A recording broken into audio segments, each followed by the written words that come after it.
And we are live.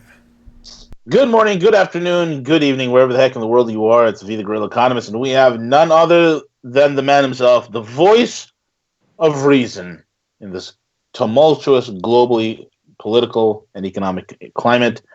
We have the one and only Harley Schlanger. Harley, how are you? I'm doing great, V. How are you? I'm doing great as well, Harley. I mean, there's a lot of things going on. We have the situation that happened with Roger. We have the neocons, naming presidents of other countries. The situation in South America. We have the Middle Eastern situation, Europe. The Yellow Jackets aren't going away. Where do you want to begin, Harley? Let's begin with a Bank of England report that came out a couple days ago, which said that the derivative obligations of the banks of England, that is the private banks, are double what they had been reported. And that this is before Brexit. This is before they have a strategy for figuring out how they can continue to get their hands on liquidity from the European Central Bank once some form of Brexit takes place. And it was somewhat of a warning sign that things are worse than have been reported. The fact that it's doubled the total volume of these COCO bonds and collateralized debt obligations, some of the things that caused the blowout in 2008, they're 2 to 3 times larger. The leverage is higher, and you now have negotiations going on for where Deutsche Bank can get its liquidity from next. And they were talking about merger with Commerzbank, merger with some of the Sparbank, which are the savings banks. There's no plan. There's nothing that works. And at the same time, you have the Italians making it clear that they're going to work with China. They want to work with Russia. And if the EU is going to stop them, then they'll do it outside the EU. You had the Swiss president. Switzerland's not in the European Union. And at Davos, his name is Maurer, he met with one of the top Chinese officials. And afterwards, he said, Switzerland and China have a long-time relationship. It's going to deepen because of the Belt and Road Initiative. And he was asked, well, what about the EU? And he said, well, the EU can't stop us because we're not in the EU.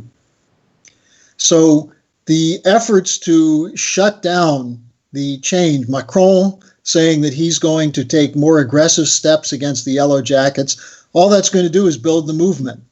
So I think the European situation is teetering in a direction where something's going to happen. You have a growing rebellion and a growing amount of rot in the financial system. And those two things are somewhat mutually exclusive. The worse the rot gets, the more the insurgency will grow.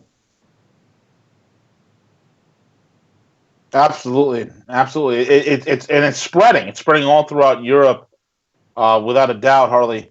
Harley, recently we hear all about the shenanigans. I guess we could touch base on Roger because you've written an article about it, but also, and then follow it up quickly with what's going on in Venezuela. Go ahead, Harley.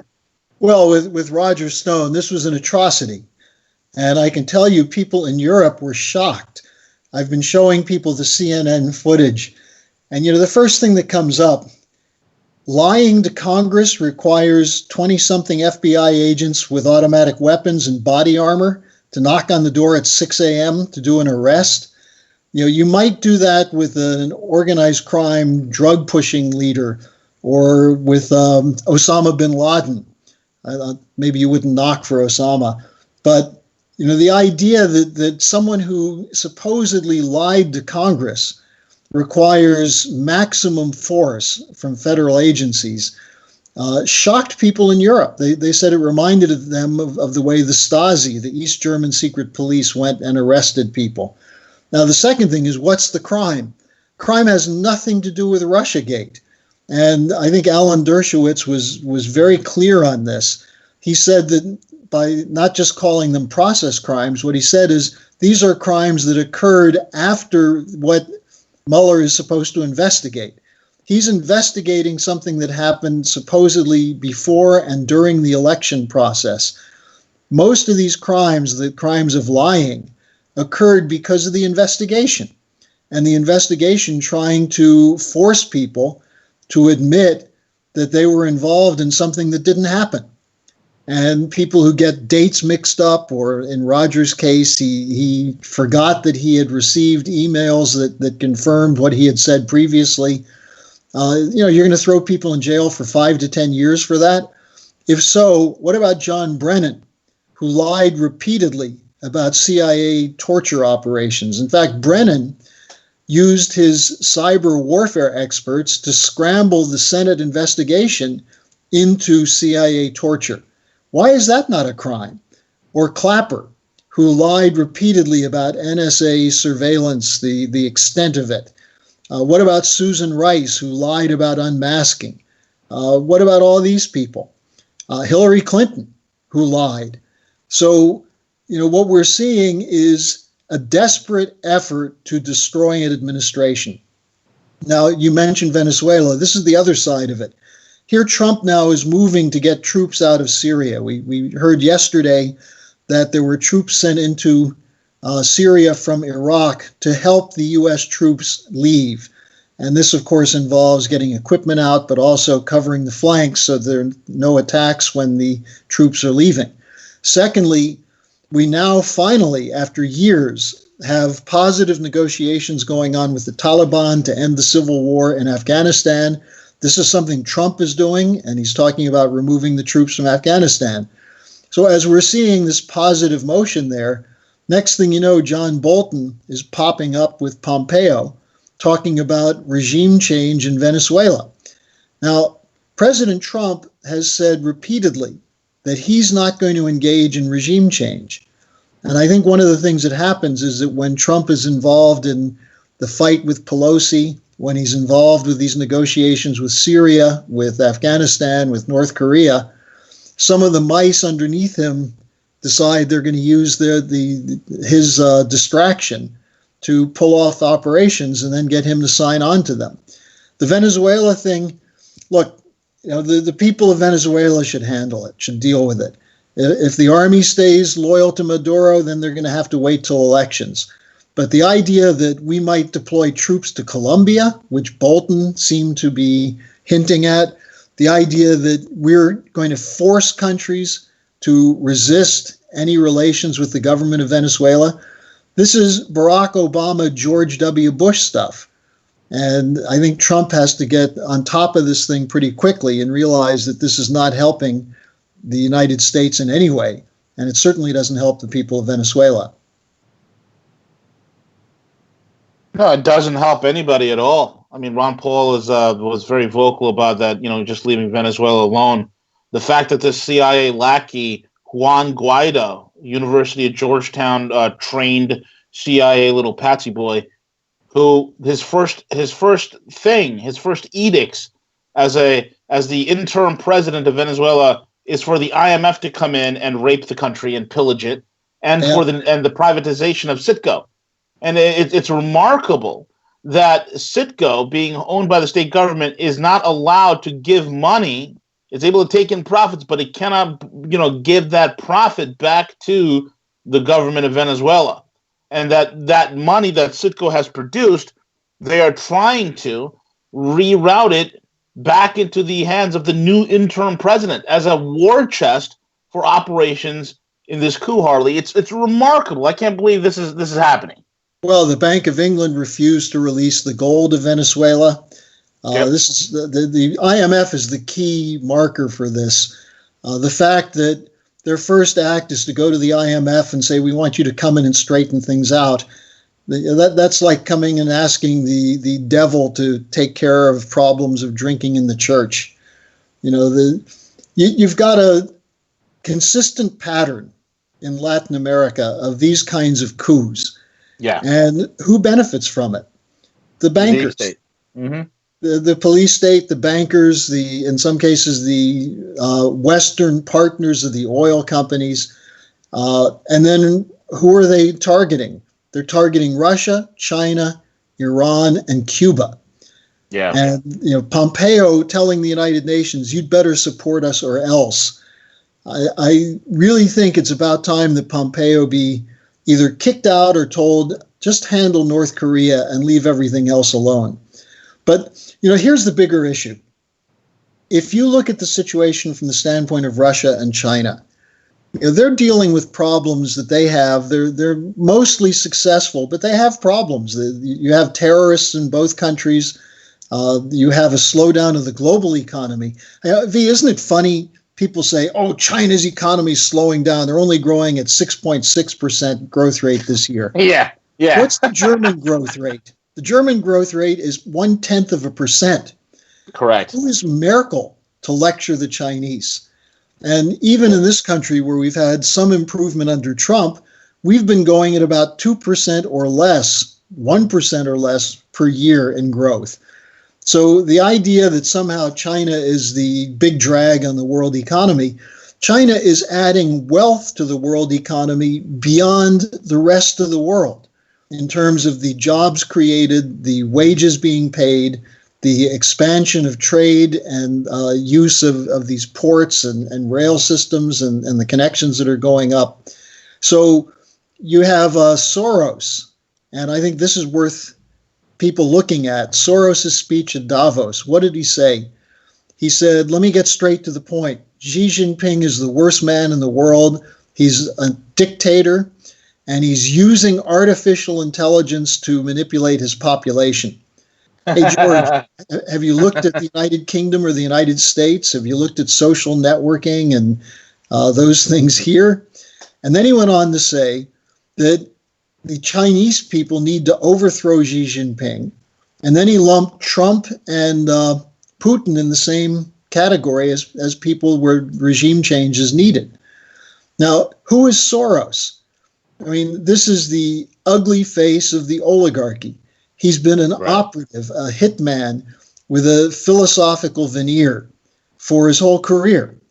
Yeah. He was deployed by the Bank of England to destroy currencies, including to destroy the pound. Remember, Soros ran a big shorting operation against the pound. He was responsible for the Asia crisis in 1997, which led to large numbers of people dying because of what he did to the economies of Thailand and Malaysia, Indonesia, and other countries. He's targeted the dollar. He's funding groups like Antifa, who are real terrorists who are deployed against ordinary people and also against the police.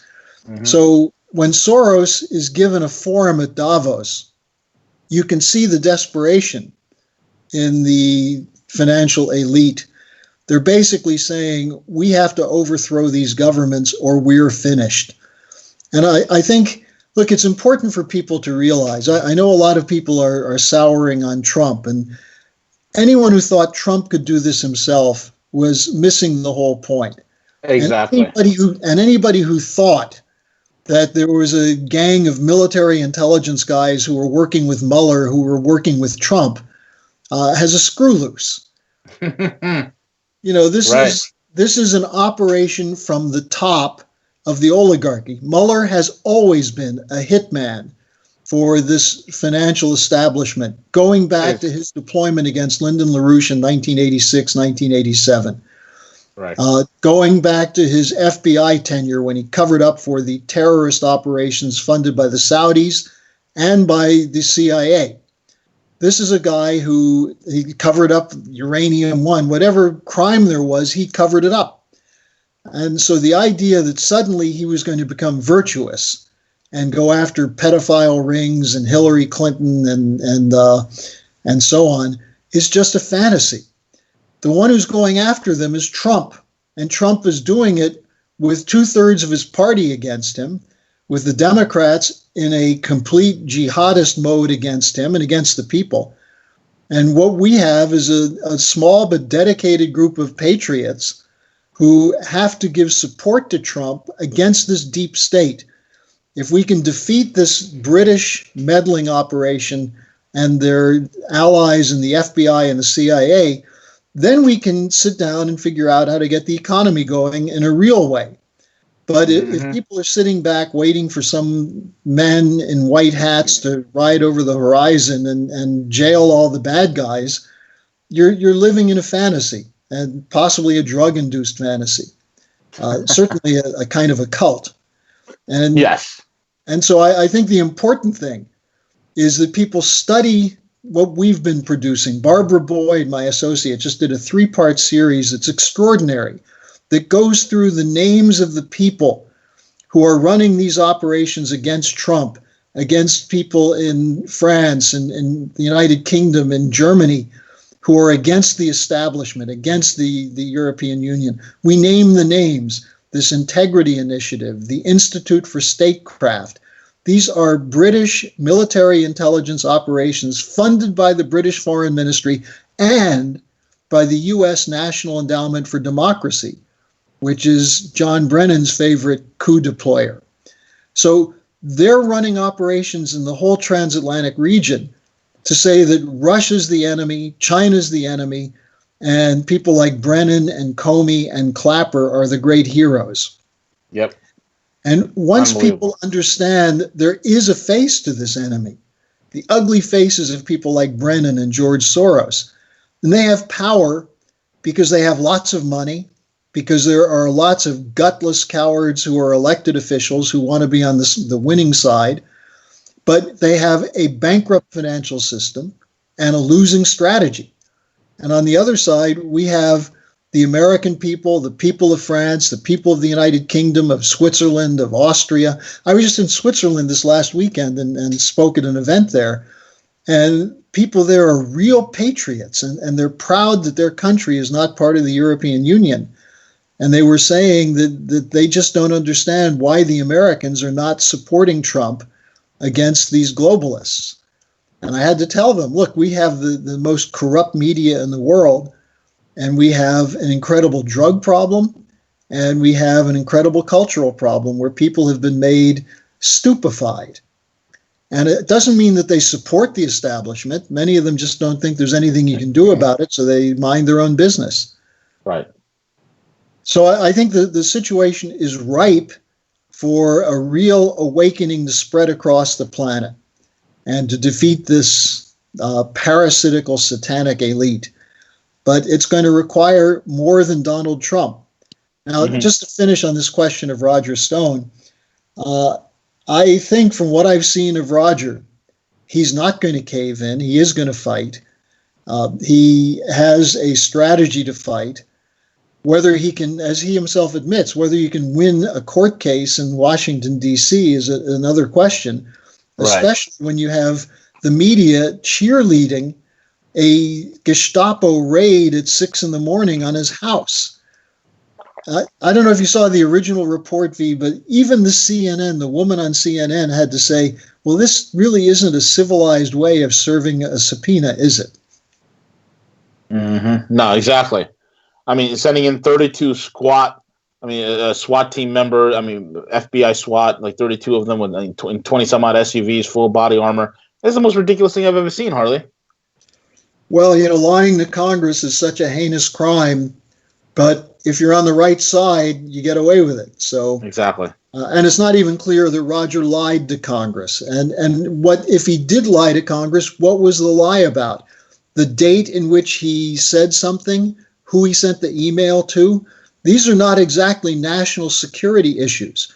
Whereas what Brennan did in promoting torture, what Brennan did with the drone attacks with his buddy Obama, what Clapper did to authorize spying on every single American, these are national security threats that they lied about to the Congress. And unless we straighten this thing out, we're going to be in a lot of trouble. The Russians and the Chinese, who, by the way, are not perfect, who have their own problems, they have their own difficulties in trying to figure out how to deal with the United States. Yeah. They're in a situation where they're still trying to reach out to solve the problem. The Russians invited NATO and U.S. military to come and watch a test of their new hypersonic missile. And they said, we want you to see it, and we want to discuss it with you because we don't want you to think we're preparing to use this against you. And no one from NATO or the United States military went to the test. There was not even a response. So this is where you see the military defense establishment lining up with the neocons against what Trump wants to do and against the potential for a U.S., Russian, China, India alliance, a four-power alliance for a new financial system. So that I think that's where things stand. And my best wishes are out to Roger. I hope he's able to afford his lawyers so that he can win this case. Absolutely. He's got a GoFundMe page set up. Folks, if you haven't done so already, go just Google it. You find Roger's GoFundMe page. You can go ahead and help support him. Very important that we rally around patriots and those who love this Constitution. Harley, thank you so much for being on and sharing this vital and very important information with us. And folks, you can find Harley over on LaRouchePAC.com as well as the SchillerInstitute.org. Harley, thank you so much, sir. Okay, talk to you soon, V.